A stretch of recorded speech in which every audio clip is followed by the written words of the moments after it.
Much of President Biden's work week was covered by the conclusion of his first foreign trip, which wrapped up the G7, a meeting with NATO, and a summit with Russian dictator Vladimir Putin.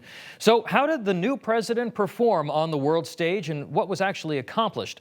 Let's ask Lieutenant Colonel James Carafano. He is the director of the Allison Center for Foreign Policy Studies and vice president of the Davis Institute for International Studies at the Heritage Foundation. And ANDREI ILLARIONOV, he is the former chief economic advisor to the Russian President Vladimir Putin, but has since defected. Gentlemen, thank you for being with us. Good to be with you. James, at the G7, Biden's global infrastructure package to counter China's Belt and Road is being touted by the White House as a significant accomplishment. But given Europe's vacillation on how aggressive it really wants to be against China, is this really window dressing, or do you think that this can accomplish something? Well, leadership is action and words, and actions really matter a lot more in an era of great power competitions. The United States talks the talk, but even simple things like the 3 Cs initiative, which was a cooperative partnership of Central European countries to push back on China investment in infrastructure in the region.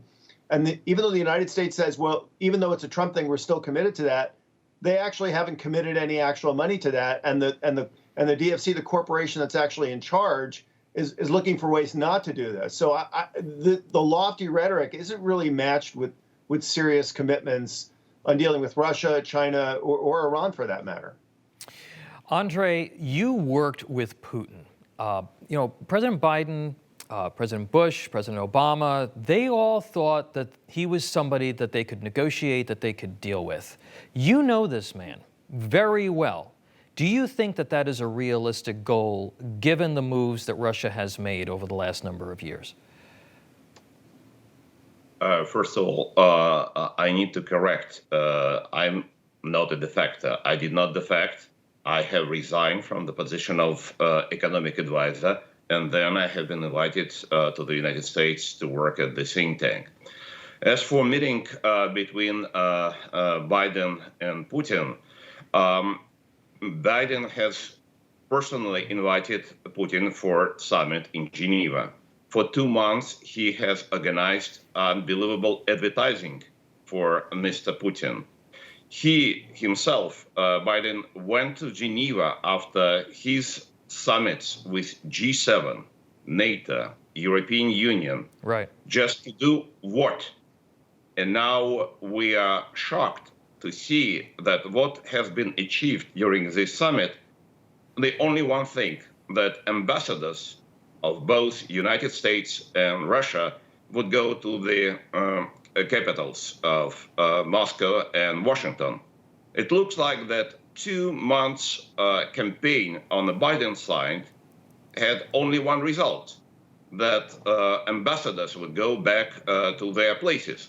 It looks like that just to return ambassadors, it was necessary to have a special campaign from the US president. It seems to be not a very big achievement. Yeah. And especially Mr.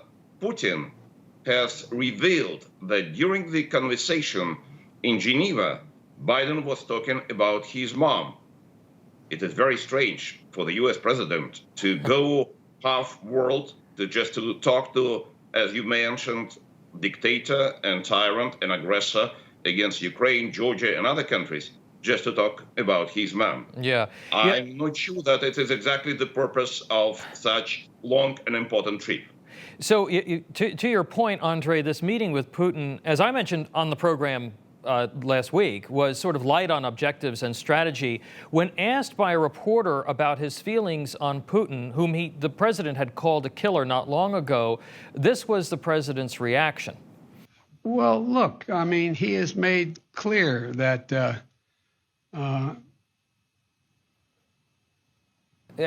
James, let me get your thoughts on the very awkward response, sort of laughing it off and not really knowing what to say or how to respond, that we heard from President Biden when he was asked specifically about what he thinks of Vladimir Putin. Well, this is an exact replay, and the reason why the president had an awkward moment here is I'm not really sure he is running the policy here. This is an exact replay foreign policy in the Obama administration. I suppose not surprising, because the same Obama people are back running the policy again. And it doesn't seem that the president's almost like a bystander in this. So the formula was a bunch of sweeteners up front, and then declaring that we're willing to reset, and then waiting for that to fail, and then having to deal with the Russians. Biden's done exactly the same thing. He pulled back on the tough talk about Russia's the big problem, Putin's a killer, and instead we greenlighted the Nord Stream 2 pipeline, Right. which undermines European energy security, benefits the Russians, and then we say, okay, now we'll wait and see if Putin behaves. This is another Russian reset, and it's going to end like the other one because we have the same Putin. And James, I just want to get your quick comment on this. There is a report out yesterday that the Pentagon will be pulling out anti-missile battery systems from several countries in the Middle East. The administration says that it's doing it as part of a refocus or retooling of its assets to focus on China.